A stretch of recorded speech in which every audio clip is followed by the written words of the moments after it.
The lifeblood of every small business and our community is money. That's why we need to talk to Dave Saunders, and he's got some some marvelous news about inflation. Marvelous. Well, you're going to fix it, aren't you, Dave? Yeah, look, I'll give you the good news. UK are saying they might hit 15% inflation by sometime in 2023. And so by that standing, we're not that bad. Eh? Well, what are we? We're 7%. They're going to go 15%. We're like half that. So does that mean we're going to sell more goods to them? That means that they're going to have to pay more for our goods, potentially, depending on exchange rate. That's a bit of an oversimplification. No, but that's not what we're here to talk about. Goods are going to get cheaper for them, doesn't it? What's that? No. That means they can buy our goods cheaper. No, other way around. Oh. Most trade, massive digression. Most trade is done in US dollars. So, if they have to pay more to get US dollars, then essentially to get the same amount of goods from us, that makes sense. The cost goes up. But what I thought was of more interest is late last week was the Jackson Hole conference, and this horrifically boring sounding conference, which usually gets very little fanfare that goes along with it, is where all the central bankers get together and talk about what they're going to do. And a key address given by Jerome Powell, who is chair of the Federal Reserve in the States, who's basically, he's come out swinging. He said, we're going to fight this inflation. We're going to do whatever it takes to drive inflation down.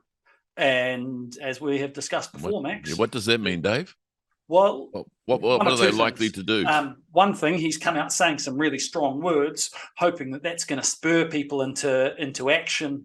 And by action, really, I mean the stuff that's going to slow down the economy. Because that's, if people start expecting things to happen, that's, often they'll behave in such a way. So that's one thing he might be aiming for. Or the other thing is that he's essentially firing a warning shot saying, hey, everyone, we are going to fight inflation. Our toolkit is limited.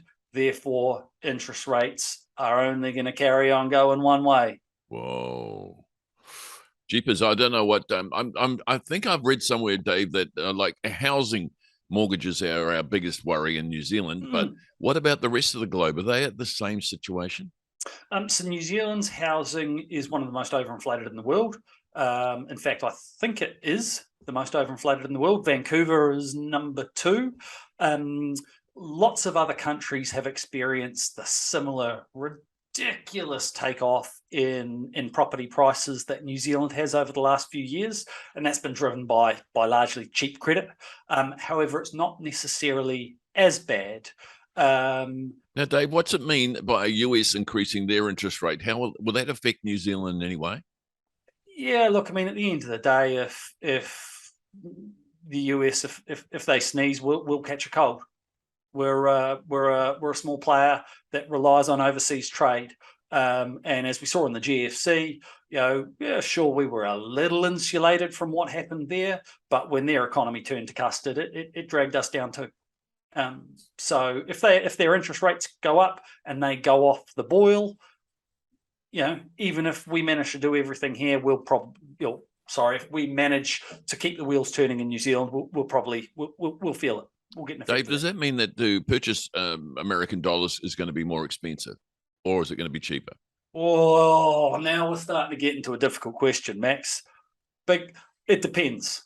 It depends on so many factors, and there are people who try and make a dollar off trading foreign exchange based on going, now, is the US dollar going to go up? Is the pound going to go down? What do we? And mate, above my pay grade, too hard.